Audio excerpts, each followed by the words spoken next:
This is the Authority Company Podcast, conversations with leaders that are designing our future. Hola, I'm Joe Pardavila, and you often hear people say, well, man, the rich just get richer. Well, it's not as easy as it sounds, and it requires more work than you think. And that's why Gabriel Shahin has written the book, How the Rich Get Richer, Your Ultimate Guide to Building Wealth. Gabriel is the founder of Falcon Wealth Planning, and we've got a lot to get to. Real estate, Roth IRAs, cryptocurrency, insurance, real estate. This is going to be a fun one, so buckle up. Gabriel, welcome to the podcast. How are you? I'm doing great, Joe. I'm excited to be here. This is going to be fun. Yeah, it's going to be a blast. And, I want to start by talking about it because when I read books like this, I'm always learning new acronyms. And you drop one in there called Henry's. And I was like, wait, what? I mean, and Gabe, I've been doing business podcasts for 5 years, and I know how much the business world just loves their acronyms. And this is more of sort of like a tongue-in-cheek acronym, but Henry is an acronym for high earner, not rich yet.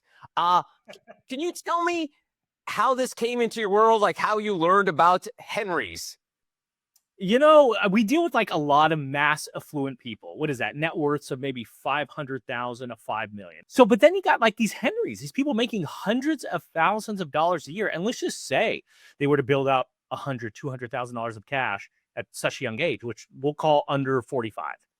Well, then they need to buy a house, right? So it's like, it just depletes their liquid net worth. And now they go buy a house. So these are people that our industry, the financial services industry, doesn't really have the time to meet with because they're not profitable enough. So they don't get the attention that they deserve for these Henrys. They're high income people, high earners. They're just not rich yet. If they just continue, save their 15% plus a year, they're going to be very well off.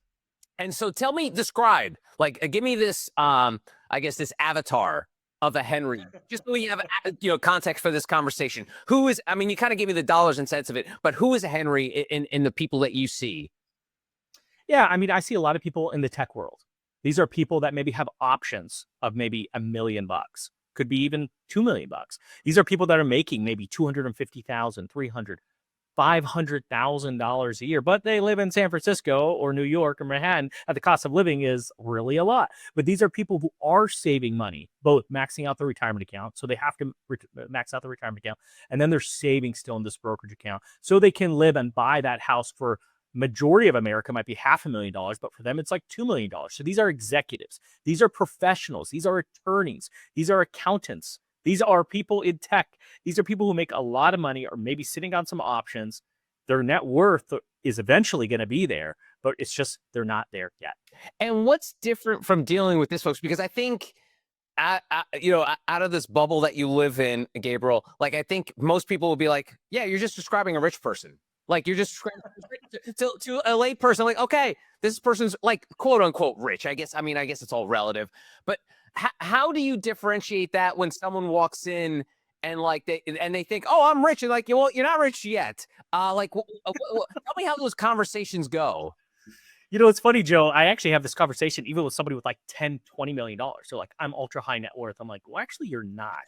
I don't tell them that. In my head, I'm like, oh, that's nice. Okay, I hear him out. It's actually, once you're over 30 million, then you're high net worth. You have to worry about estate taxes and so on. But taking that step back, these are people that yes, they're on the trajectory of doing that, but they don't have $1 million laying around in the bank. They can't literally do whatever they want.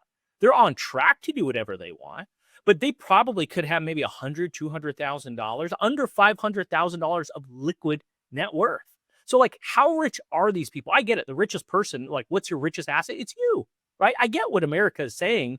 You are the biggest asset. You're young, making a bunch of money. We know you're going to be well off, but today, you don't own a home. I'm not suggesting everybody should own a home, but that's for most people, their goal is to own a place. And so if they still don't have it, they still haven't achieved their financial goals of having a house, maybe a spouse, and maybe some kids and things like this.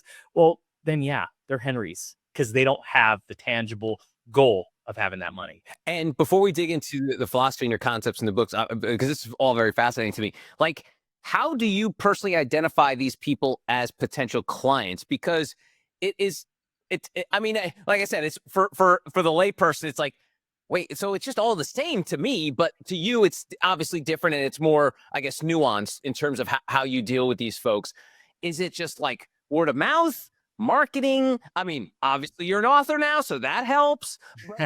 But tell me about like how you identify these folks. Yeah, it's a great point because our industry actually has this really big hole in it because our industry just wants to manage money. That's how they get paid. 98% of this industry are either commission based or fee based. And for a firm like us that's fee only, like we get paid directly from the client. So for us, we actually care to help these Henrys. It's not just like how much money do you have? We need to manage it. We're going to take a percent off it. Right? Because even if you do have $200,000, $300,000, percent off that might be $2,000 to $3,000 of revenue. For a lot of advisors, they're like, oh, that's not enough. I need at least $5,000 of revenue. But for us, we take a look at somebody's situation, going through their stock options, taking a look at their income, taking a look at what they could save, where they should save it. The biggest question is always traditional or Roth. Well, it depends on your situation is the right answer. And what should you exercise? Do you have an ESOP plan? Is there an ESPP plan?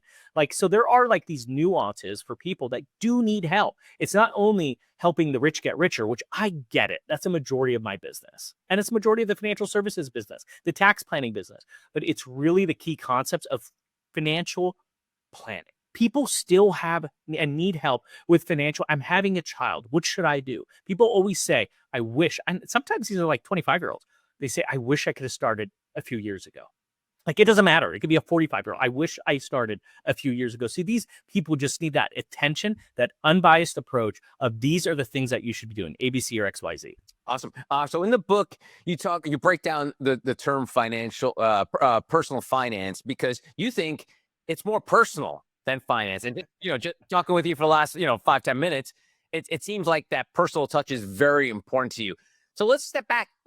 How did this come about? Like, was this a natural progression for you? Was it something that was in your bones? Like, how did you realize the importance of the personal side of the finance? Yeah, that's such a good question. I would say it's probably from just working in the bank early in my career and just seeing how just because every person brings in a paycheck, every person has their normal expenses, not every person handles finance differently. Each person's respect for money is just completely different. People plan more for what they're doing on a Friday night than what they do for their future. And so I learned real quick, how can you connect with these people? How can you communicate with these people? How can you have that relationship to understand, to help kind of pull that string of finance and what hits their heart the most? Because other people, they're not going to be able to execute a plan. Everybody has a plan. I know everybody could afford to lose 10 pounds, right? Everybody, like for the most part, everybody can afford to lose it. We all know we should just eat better and work out. But why do I have a personal trainer? Right? Because he gets my butt out of bed, works me out psychologically. I paid the money, so I'm not going to waste that money. So I do it. And it's the same idea with finance. Like at the end of the day, you have to be able to relate to that person. They can connect with you, they care, and holding you accountable. It's a true partnership, which is why I talk about in the book. And I spend a lot of time talking about a significant other, but also a financial partner is truly somebody that is unbiased, has that mentality that wants what's in your best interest. And also what I highlight, very few people in the world actually want you to do really, really well. And let's take a step back. Some people might want you to do well, but not better than them. And so that's where it really comes to a partnership to really excel and enhance your life by relating it to your specific situation. Nice. And you're not afraid to mince words. You are pretty critical of commission-based models. Tell me about that and why. Because I mean, we see all the commercials now, the Fisher slots all the time. So we are more aware of this model. But tell me why you're not a big fan of these. Well, I mean, it's just an inherent conflict of interest. I mean, that's really what it comes down to. Like most of them are focusing on what, maybe 5% of the investments in the investment universe. Like truly 5%. And why? Because that's what pays them. Like I would rather focus on the 95 plus, even if you want to add the 100%, the whole universe of investments. And like, how much are they really doing? It's a transactional model.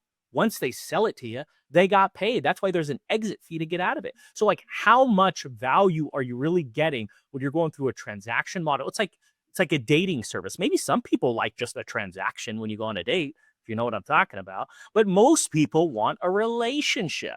That's what tickles the fancy for most people. But at the end of the day, so I get it. Like at the end of the day, performance has to be everything. But if you actually look outside of the 5% of the investments that are out there in the universe, and oh, by the way, they're so great, why do they have to incentivize the people selling it to you 5, 10, 20% commissions. If it was truly that great, wouldn't it just sell itself?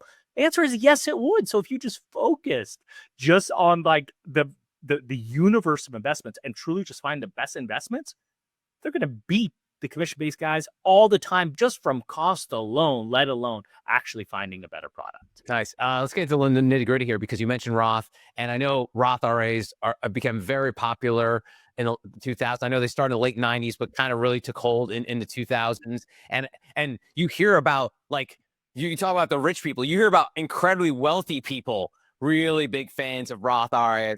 I think Peter Thiel, yeah, like $5 billion or whatever. Huge fan of the Roth model. But let's start simple first, if you don't mind, Gabe, and just be like, what's the difference between a Roth IRA and a regular IRA, and talk about its popularity? Yeah, I mean, really, at the end of the day, like, majority of us use a traditional IRA via maybe a 401k. So you're saving money in, you're getting the tax benefit today. So maybe if you're like a super high tax bracket, you put in 10 grand and save $5,000 in taxes, maybe it could make sense. But what we've seen is a majority of people are, in fact, not in the highest tax bracket that are saving into a traditional IRA. So they're saving maybe into the 10, 12, maybe even 22% tax bracket. And so now comes this Roth IRA. Roth IRA says, okay, you could save money and you get zero tax benefits. But when you take it out, you pay no taxes. Well, think about it. If you're over here saying that you're going to let your money grow for the next 30 years, you put in $10,000, 30 years from now, that could be easily worth $40,000. And so you take out that $40,000 and pay no taxes. If you actually think about the sophistication and genius of the IRS and how smart they are with this traditional IRA model, which most people do, they're saving money, getting a tax write-off today versus the delayed gratification. So that $10,000, they only got, let's just say, even in the highest tax bracket, $5,000 in tax savings by putting in 10. But then you have to take it out later. Let's say it keeps growing at 7% over 30 years. Let's say it's $40,000. You're going to have to pay taxes on $40,000.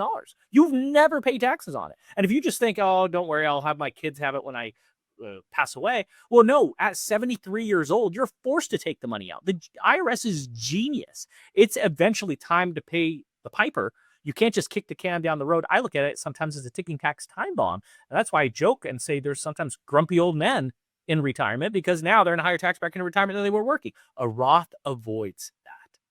It's delayed gratification. From what I understand, because taxes will always go up. Like, they'll rarely ever go down. So you're basically buying low in terms of your taxes now. And then later on, you're hoping that, the tax rate, that regardless of what the tax rate is at that time, you've already paid the piper, as you say. That's exactly right, Joe. I mean, the way I look at it is like this. Like, if a 25-year-old starts in a Roth to 65 years old, traditional retirement that people suggest because of Medicare. So if you're saving $15,000 a year over that 40-year period, earning 7%, you've contributed a principal amount of $600,000. Well, now it's worth over $3 million, assuming no company match at all. So that $15,000 is including what you put in and so on. Well, if you were to try to take out that $3 million to go buy your, pay off your house, buy a second house, whatever the case is, that $3 million, depending on the states that you live in and everything, that could be over $1.5 million in taxes. So I don't look at it as like the purchasing or the value of the account. I look at it as the purchasing power of that account. That $3 million is really $1.5 million versus I would rather have $2.5 million in a Roth.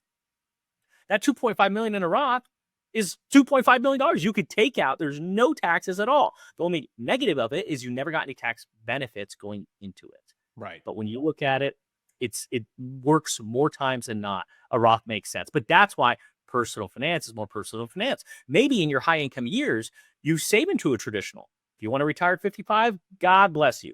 And then maybe from 55 to 73, you have this almost 20-year period. You could do Roth conversions. So you can choose, you can work this tax code, the system, where to your advantage. And this is why personal finance is more personal than finance. Nice. Love that. Love that. You mentioned a house earlier and you write about real estate in the book.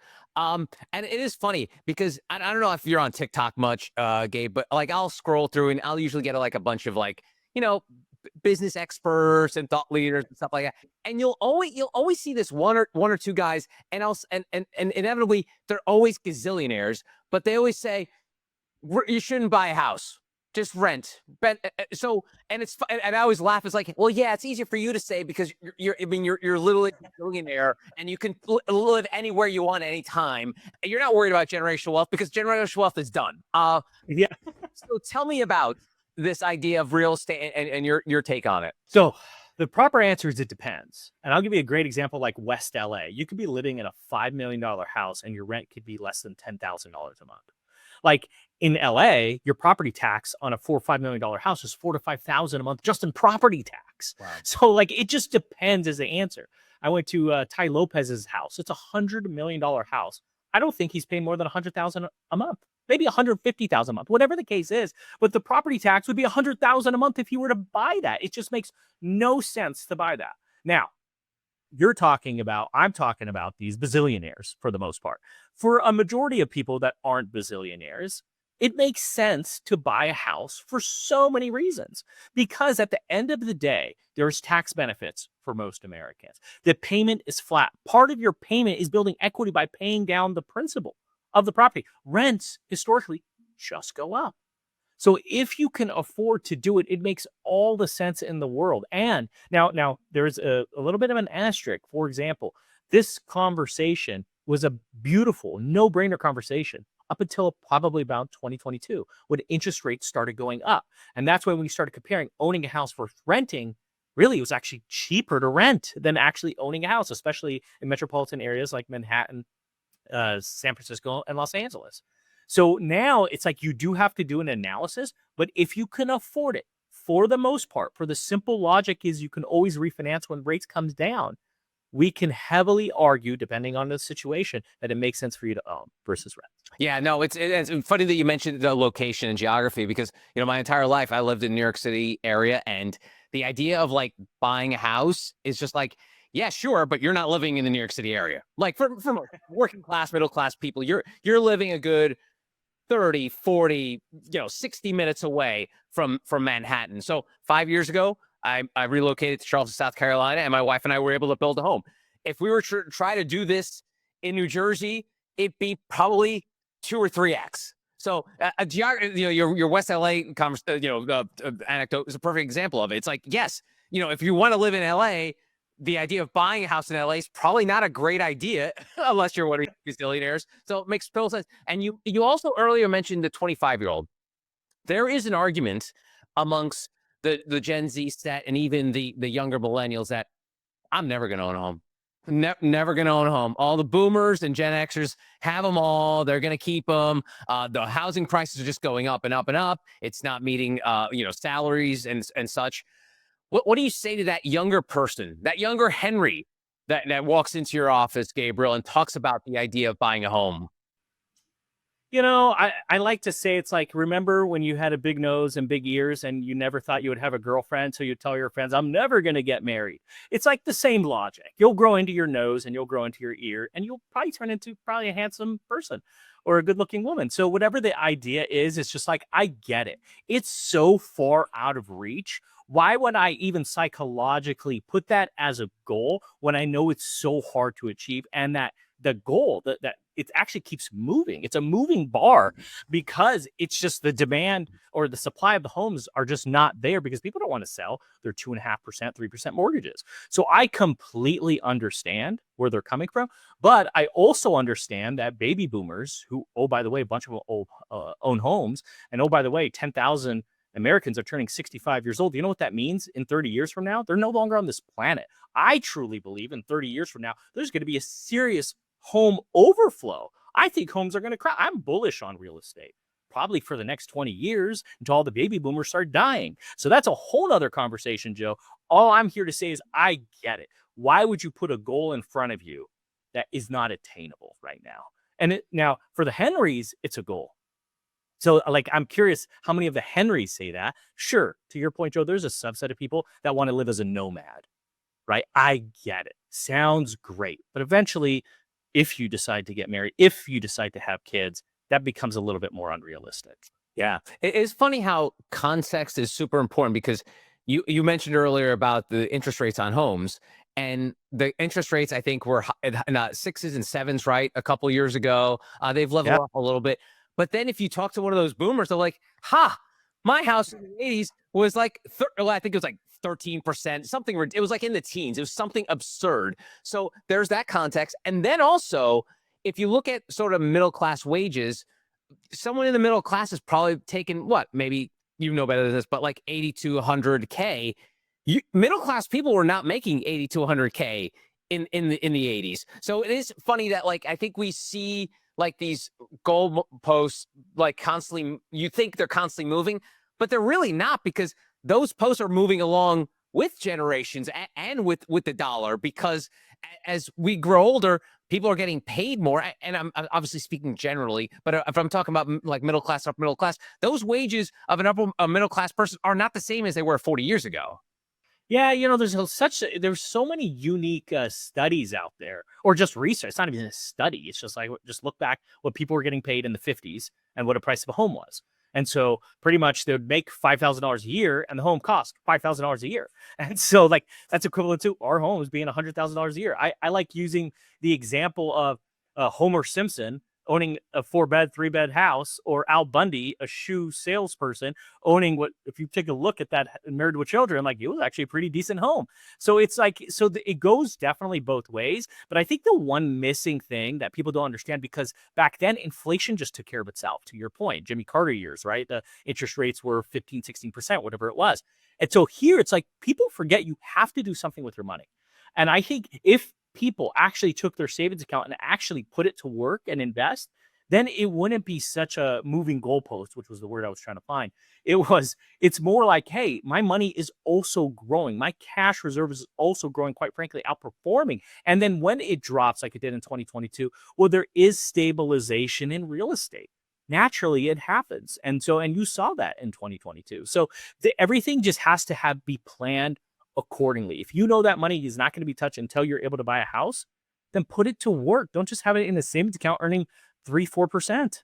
There's more you can do. Yeah. All right. One of the things you write about in the book, and this is something that drives me crazy, you talk about the insurance paradox and how rich people are wasting money on insurance. So, like I mentioned, a few years ago, got this house in Charleston, South Carolina, and I don't live in a flood zone, but Okay, FEMA offers like flood insurance, and it's obviously weighted to wherever you live. So we pay, close to $1,000 a year on that. And Gabriel, when the time comes for me to pay that, I get like a sick feeling, and like I do keep using this. I'm literally throwing money out the window because I feel like I'm never gonna need this.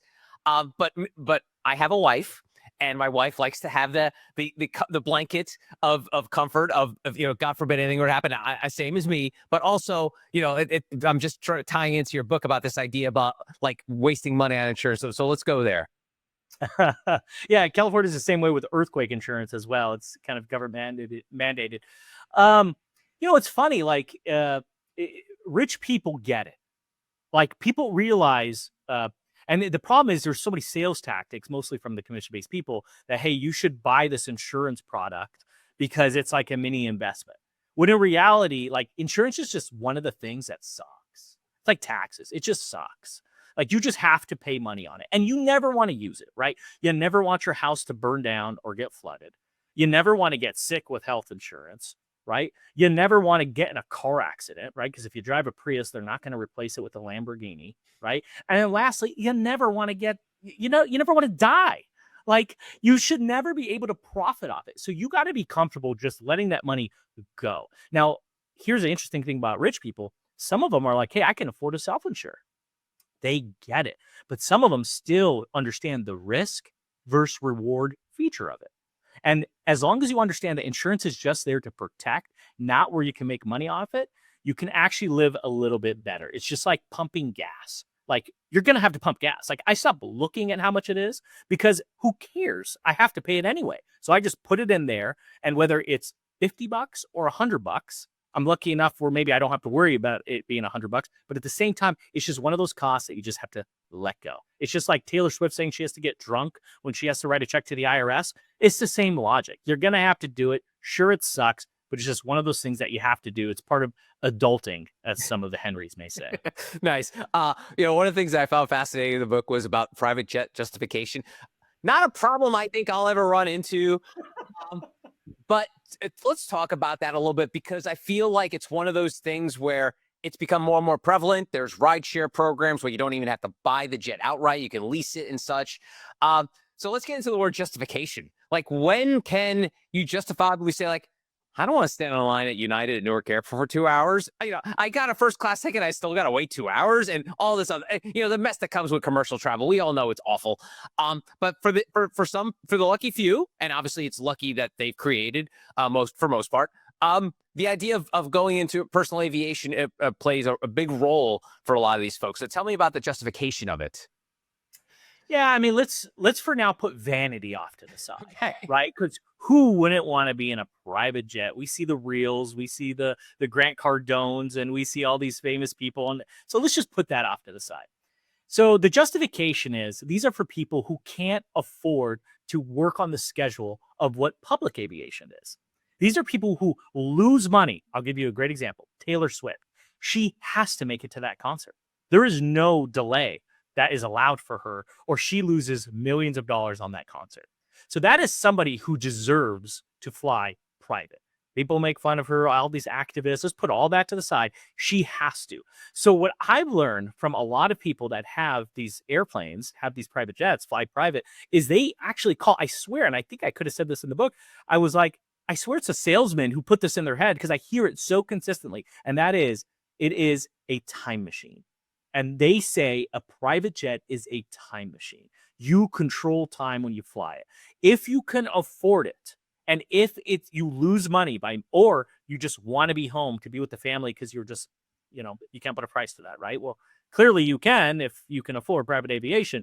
If you can check all those boxes, then who are we to put a price on somebody's time? Yet again, personal finance is more personal than finance. Yeah, it's funny because I know Leonardo DiCaprio is obviously a world-renowned environmentalist, but he flies private, because I can only imagine what Leo DiCaprio would feel like if he's like standing on like boarding at Southwest Airlines. Like, he might cause some attention there. So I know that there's some people. Leonardo DiCaprio, it's a great problem to have. Has no choice but to fly private, and even Taylor Swift to a certain extent. There's no way she can fly publicly. It just should be chaos. Yeah, absolute chaos. It's almost she's paid for not only time but safety there. So that's a big part of it. So again, that's a different class of folks that we're been talking to.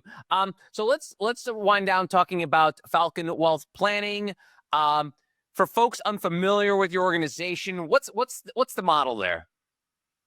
Yeah, so it's a unique model because every single one of the staff members, including our advisors, are salaried, which is so bizarre in this industry, because this industry is just dominated by commission-based people, or just people who get incentivized for getting new clients. Now, don't get me wrong, we're a for-profit company. We do have profit sharing, and our company and our associates want to be profitable, but the model is completely different, where we want to help people on their specific situation, and we offer plans. It's not so much how much can we manage, how much do you have, it's how much we can help. And so what makes us a bit unique is we actually will give people 1 to 2 meetings, 1 to 2 hours of our time at no cost to understand their situation. And for us, we're not also the type of firm that says, okay, we found like 3, 5, 10 things that we could save you a lot of money, but you have to hire us. I think part of our also, maybe it's brilliance, is we actually give them everything that they should be doing. And it's up to them if they want to work with us. I think there is something psychologically just like, it builds this rapport and trust when you give them everything that they should be doing. And it's up to them to make the decision if they want to work with us or not. And we are blessed to be one of the fastest growing firms in the country on a consistent basis, just on that sole logic. Just be the good people in the industry. We already decided when we made our model fee only, or we're non-commissioned, we already made that decision. Well, don't stop halfway. Go all the way through it and just be the good person, and selflessly helping people will selfishly benefit us long term. That's awesome. And lastly, you wouldn't be in the financial industry if you didn't quote Warren Buffett in your book. And you do. And it's a great quote, and this really ties into entrepreneurship a lot, because you write, or Warren Buffett said, if you don't find a way to make money while you sleep, you will work until you die. And in a way, it kind of fits the entrepreneurial model. Like if you do, say, for example, like you have a brick and mortar, like make sure that brick and mortar is not just making money for you from 9 to 5. You should find ways to make money from that situation. So tell me about this realization about letting the money work for you when you're sleeping. Yeah, I think just that's the whole concept of investing. And entrepreneurs invest their time into an enterprise that can make them money while they sleep. It could be having 20 different donut shops where you have employees running it for you. But realistically, for the normal individual, that could still be done in a few mechanisms. Number one, real estate property can generate income. They're paying you rent. That's a mailbox money. And the other side, the core one, is investing in stocks and bonds and so on. These are liquid assets, easily accessible, low cost, and you're able to see, if you believe in capitalism, if you believe in growth, if you believe in companies are in business to make money, then you've seen what's happened in the stock market since 1926, ever since all the regulations that came in where you can't just do fraud. What happens is markets go up, and you want to be able to participate in that. You always need your money working for you. Whether you believe, people talk about just invest in the S&P 500, or if you truly believe in companies like Apple, Microsoft, Amazon, Google, whatever the case may be, you believe in them, you use them, you're part of them making revenue, then own a piece of it. Why wouldn't you do that? You've personally been able to be impacted by it. So participate in the growth. Your money is working for you. Think about it, about those donut shops, how you own 100% of it. It's the same exact concept. You're just owning 0.000000001% of it. That's great. I lied. I have one more thing because I just remembered, because since you are now probably going to be dealing with more of the millennials and Gen Zs in the coming years, especially tech executives and leaders like that. You don't go into detail in the book about this, but I'm curious. There, amongst younger people, Bitcoin and cryptocurrencies has become, it's not like you have to explain to them what mining and all that stuff, what's Ethereum. You don't have to tell them about the crypto; they know it. What's your take on when they say, "Hey, should we invest in that?" Just as a takeaway for folks that are probably dabbling or dipping their toe into the world of cryptocurrency when it comes to investments and their future. Yeah, I think there's definitely a place for it. I mean, to say yet again, because the financial services industry haven't been able to monetize on it. So in my opinion, why give it attention if I can't make money off of it? I think is incorrect. I think there is validity to the technology. There is validity, especially to Bitcoin. I know you mentioned Ethers and Ethereum, and there's Litecoin, and there's a lot of concepts out there. If it's not Bitcoin, it's shitcoin. Maybe you've heard that. So I think at the end of the day, I think diversification is everything. You don't need all your eggs in one basket. I think it's important. If you just had from 2018 to 2024, 1% exposure in 2018, that now portfolio would be worth more than 25% of your overall portfolio, which means, yes, 1% exposure. That's if you have $100,000, that's 1,000. $1 million, we're talking 10,000 bucks. Like, they can afford it. You know what I mean? So I think there is validity to it. And it's funny that you mentioned that, because I'm actually coming out with this app that helps from like 18 to 42-year-old. And we talk a lot about Bitcoin. This is called the Zelt planning. And the idea of it is to fixate on what the interests are. And there's a community. What is the interests are of investing? And one of the biggest one that we're seeing is a lot of these meme coins. And of course, these other big names like Bitcoin. So yes, it's important to have. I think having too much of an exposure for it, this is still unproven. And hey, with quantum computing, like, Bitcoin is great until you can infiltrate the blockchain. If it's now can be corrupted, then literally it goes to zero. So you have to understand risks versus rewards. Awesome. His name is Gabriel Shahin. The book, How the Rich Get Richer, Your Ultimate Guide to Building Wealth. Gabriel, thanks so much for your time. I really appreciate it. Joe, this was awesome. Thanks for having me. And that's going to do it for this episode. If you want to find out more information about Gabriel and our other amazing authors, go to theauthoritycompany.com.